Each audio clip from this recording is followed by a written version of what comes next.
सो hi guys, कैसे हैं आप सभी लोग। Welcome to another video. So in this video today we are going to do chapter number 4. The name of the chapter is air. So in this chapter we will discuss about the air, which is also known as atmosphere. So let's start our video. So the first para which we get over here, it is our earth is surrounded by a huge blanket of the air called atmosphere. हमारा जो अर्थ है वो एक surrounded है एक huge blanket of air से, जिसको हम लोग एटमॉस्फेयर बोलते हैं. And as you can see which lines I have highlighted is the most important lines. So if you need help from these lines, just tell me in the comments. Okay, let's continue. All living beings on the earth depends on the atmosphere for their survival. So all the living beings on the earth depend on atmosphere. जितने भी living being हैं अर्थ पे वो सारे depend करते हैं atmosphere पे for the survival. So as we know that chapter number 4, the name of the chapter air, it means कि जो एटमॉस्फेयर है वो हमारे सर्वाइवल के लिए एक बहुत इंपॉर्टेंट पार्ट है. It provides air we breathe. वो हमको प्रोवाइड करता है जो एयर जो हम लोग ब्रेथ करते हैं. Protect us from harmful effect of the sun rays, और उससे प्रोटेक्ट करता है जो हार्मफुल इफेक्ट होते हैं सन से. जैसा कि हमको पता है कि जो सन होता है हमारा, उसमें बहुत सारे हार्मफुल रेज भी निकलते हैं.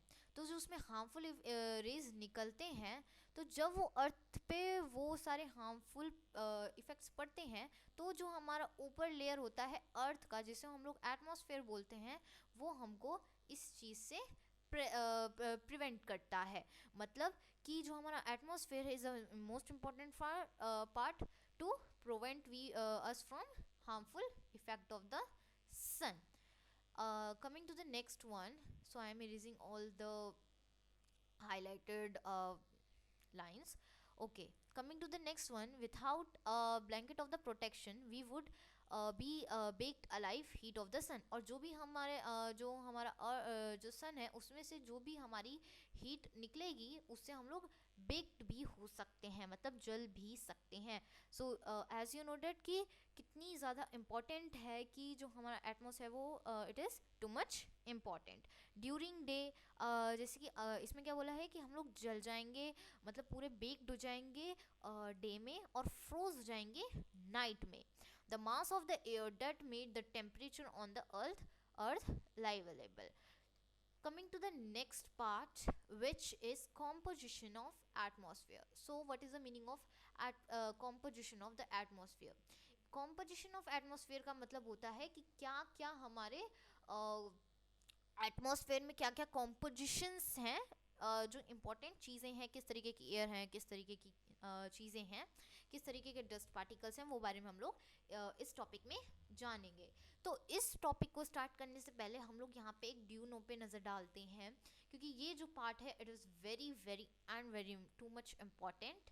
So carbon CO2 released in the atmosphere creates a green house effect bye trapping the heat radiation from the earth. तो जब जो हमारा CO2 होता है वो रिलीज करता है ग्रीन हाउस इफेक्ट एटमॉस्फेयर में, जो हमको रेडिएट करता है अर्थ से. Therefore called a green house, जिसको हम लोग ग्रीन हाउस बोलते हैं. After that gas without it earth would have to cold live in. However, it is level. Atmosphere increased due to the factory smokes, car fumes, and the heat retained increase the temperature of the earth, which is called global warming. मतलब जो भी हम लोग, जैसे कि कोई भी car वगैरह होती हैं, कोई भी बाइक वगैरह होती हैं, जो वो जलती हैं, उससे जो हमारे स्मोक होता है जो ऊपर की तरफ हमारा क्लाउड्स में जाता है, वो बहुत ज़्यादा इफेक्टफुल होती हैं, मतलब बहुत ज़्यादा इफ़ेक्ट करती हैं एटमॉस्फेयर को. और जो इंक्रीजिंग ऑफ दीज थिंग्स होता है, इंक्रीजिंग ऑफ टेम्परेचर हमारे अर्थ पे होता है, और इस सब की वजह से हमारा क्या होता है, ग्लोबल वार्मिंग होता है बेसिकली. सो उसके आगे हमारा बोला गया है causes the snow in the coldest part world to melt. और जो भी हमारा कोल्डेस्ट पार्ट है जहाँ पे हमारा स्नो होता है वो मेल्ट हो जाएगा because of the global warming. ठीक है। इसके बाद है the result as the sea level rises causing floods in the coastal area, there are many destructive changes in the climate to place the reading of intentions of some plants and animal to long run. So coming to our topic, which is the composition of the atmosphere, let's start our this topic. So ये तो हम लोग इसको हटाते हैं, इस इधर चलते हैं. Nitrogen and oxygen are the two gases which make up the bulk of the atmosphere. Nitrogen and oxygen ऐसे दो गैसेस हैं जो बहुत ही ज़्यादा मात्रा में पाए जाते हैं हमारे एटमॉस्फेयर में. As we can see over this diagram, यहाँ पे क्या बताया गया कि नाइट्रोजन हमारा 78% है पूरे के पूरे अर्थ में, एंड ऑक्सीजन इज 21%. एंड बाकी जितने भी अदर हैं, जैसे कि हमारा CO2 0.03% है, आर्गन 0.93% है, ऑल अदर आर 0.04%. नाउ इसके बाद बोला गया है carbon dioxide, helium, just a second, ozone, argon, these are in the lesser quantities. और ये सारे जितने भी गैसेस हैं ये सारे किस में हैं, लेसर क्वांटिटीज में हैं. Coming to the next one, which is a part of these gases, tiny dust particles are also present in the air. मतलब जो tiny dust particles होते हैं वो भी हमारे air में present होते हैं. जैसे कि अब इसमें बोला गया है the pie chart give you the percentage of the different percentage of air.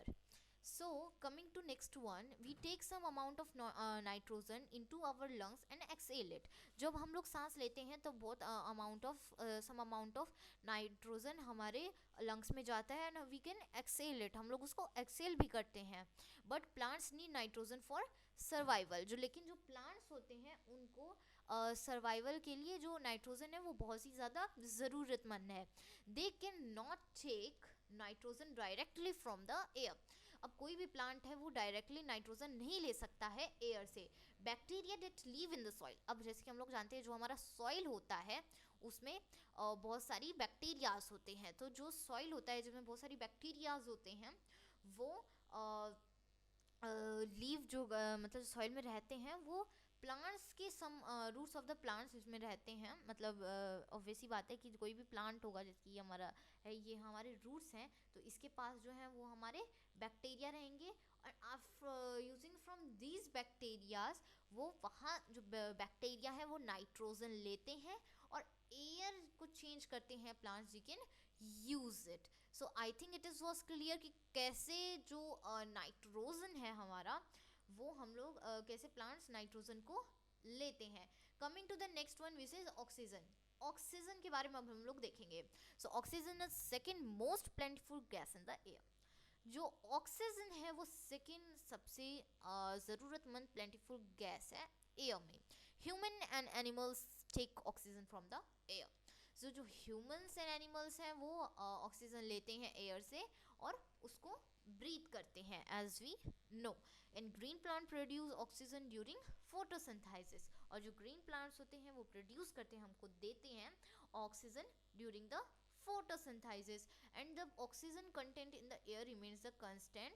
और जो ऑक्सीजन है वो हमारे जो हमारा बैलेंस ऑफ द एयर है इन द ऑक्सीजन उसको बैलेंस करके रखता है. इसलिए हम लोग को बोला जाता है कि जितने भी ट्रीज होते हैं, जितने भी हमारे ट्रीज होते हैं उनको हमको कट नहीं करना चाहिए, क्योंकि अगर हम लोग उनको कट करेंगे तो उससे क्या होगा, हमारे जो बैलेंस ऑफ ऑक्सीजन है एटमॉस्फेयर है उसमें बहुत ज़्यादा डिस्टर्ब हो जाएगा. जो हमारा बैलेंस है वो क्या हो जाएगा, पूरी तरीके से डिस्टर्ब हो जाएगा. Coming to the next one, in the next one में हमको बोला गया है कार्बन डाइऑक्साइड के बारे में बात किया गया है, मतलब CO2 के बारे में हमको बोला गया है. सो CO2 क्या है, basically is another important gas. जो CO2 है वो एक अलग नया मतलब आई मीन इम्पॉर्टेंट गैस है एटमॉस्फेयर में. Green plant use carbon dioxide to make their food. जो ग्रीन प्लांट्स होते हैं वो कार्बन डाइऑक्साइड का यूज़ करते हैं अपना फूड बनाने के लिए, एंड रिलीज ऑक्सीजन. और क्या रिलीज करते हैं, ऑक्सीजन रिलीज करते हैं. जो ह्यूमन और एनिमल्स हैं वो रिलीज करते हैं CO2. सो बेसिकली क्या होता है, जो ह्यूमंस होते हैं वो ऑक्सीजन लेते हैं और CO2 बाहर छोड़ते हैं, एंड जो प्लांट्स होते हैं वो CO2 लेते हैं एंड ऑक्सीजन छोड़ते हैं. Coming to the next line which is the amount of CO2 released by human is seems be equal the amount used by plants. It will make the perfect balance. तो जो हम लोग CO2 छोड़ते हैं वो plants के लिए एक परफेक्ट बैलेंस बना के चलता है. The balance in is upset by burning the fuels such as coal and oil. और अगर हम लोग कोल और ऑयल को जलाते हैं, आई मीन जो हम लोग उसको बर्न करते हैं, उससे क्या होगा, फिर बैलेंस होगा, अप्स डाउन होगा, as compared we see about the CO2. There are billions of tons of carbon dioxide into atmosphere each year. So as we noted, carbon dioxide की जो मात्रा है वो हमारे अर्थ के एटमॉस्फेयर में बढ़ती जा रही है. As the result, increase the volume of the CO2 is affecting the earth weather and climate. So सबसे बड़ा इफेक्ट कहाँ पड़ रहा है, सबसे बड़ा इफेक्ट पड़ रहा है वेदर एंड क्लाइमेट में. So hopefully this is clear to all. Coming, let's see the next one which we have. Okay इसके बाद आता है हमारा स्ट्रक्चर ऑफ एटमॉस्फेयर. जो हमारा स्ट्रक्चर ऑफ एटमॉस्फेयर है मैं उसके लिए एक अलग सी परमानेंट वीडियो बनाऊंगी. ओके सो इसको हम लोग अगले क्लास में कवर करेंगे. तो आज की वीडियो में इतना ही हम लोग आज कवर करने वाले हैं. तो आज की वीडियो में हम लोगों ने दिस पेज कवर किया है, this page we have covered, this one also we have covered. Okay so we have today we have covered 2 pages. Hopefully सबको ये क्लियर हो गया होगा. सो गाइज आज की वीडियो में इतना ही. मिलती हूँ अपनी नेक्स्ट वीडियो में. सो अगर आपको जो चैप्टर है वो अच्छे से समझ आ गया होगा तो मेरी वीडियो को लाइक कर देना. And if you have some doubts you can tell me in the comments. I will clear it in the next video. And subscribe to my channel. Okay तो इसका अगला वीडियो मैं कल परसों तक डाल दूँगी. सो बाय.